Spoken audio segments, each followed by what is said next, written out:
அனைவரையும் சுவையான வாழ்க்கைக்கு வரவேற்கிறேன். இன்னைக்கு நம்ம பார்க்க போகிறது ரொம்பவே ஒரு ட்ரெடிஷ்னலான ரெசிபி தான்.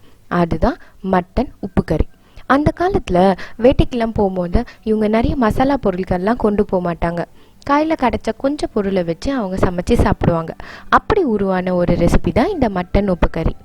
வாங்க இதை எப்படி செய்கிறதுன்னு நம்ம வீடியோவில் பார்க்கலாம். இந்த ரெசிபி செய்ய முதல்ல நம்ம மட்டனை வேக வச்சு எடுத்துக்கலாம். அதுக்கு நான் இன்றைக்கி ப்ரெஷர் குக்கர் எடுத்திருக்கேன். இதில் நல்லா கழுவி க்ளீன் பண்ணி எடுத்து வச்சுருந்த 1/2 கிலோ மட்டனையும் சேர்த்துக்கலாம். கூடவே 4-5 பூண்டு பல்லையும் தட்டி போட்டுக்கலாம். மட்டனுக்கு தேவையான அளவு உப்பையும் சேர்த்து கூட ஒரு 1/2 டேபிள் ஸ்பூன் மஞ்சத்தூளையும் சேர்த்துக்கலாம். மட்டன் வேகிறதுக்கு தேவையான அளவு தண்ணியையும் சேர்த்துக்கலாம். ரொம்ப தண்ணி வேண்டாம், ஏன்னா இது ஒரு ட்ரை டிஷ்ஷாக வரப்போகுது.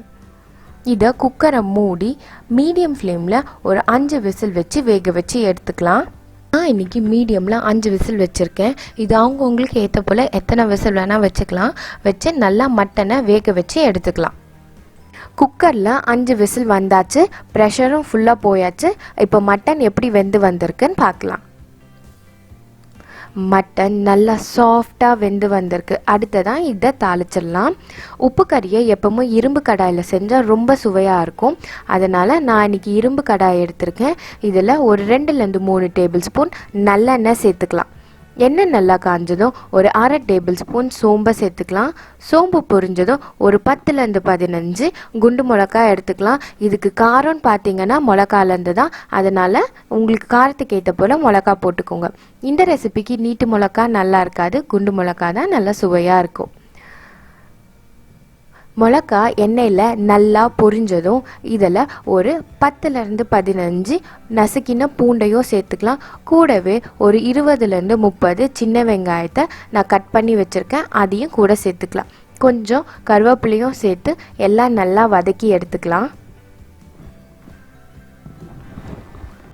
நம்ம சேர்த்த வெங்காயம் பூண்டு எல்லாம் நல்லா வதங்கியாச்சு. நல்லா பார்த்தீங்கன்னா ஒரு ப்ரௌன் கலரில் வந்திருக்கு. இந்த நேரத்தில் நம்ம வேக வச்சு எடுத்து வச்சுருந்த மட்டனை இதில் சேர்த்துக்கலாம். சேர்த்து நல்லா கலந்து விட்டுக்கலாம்.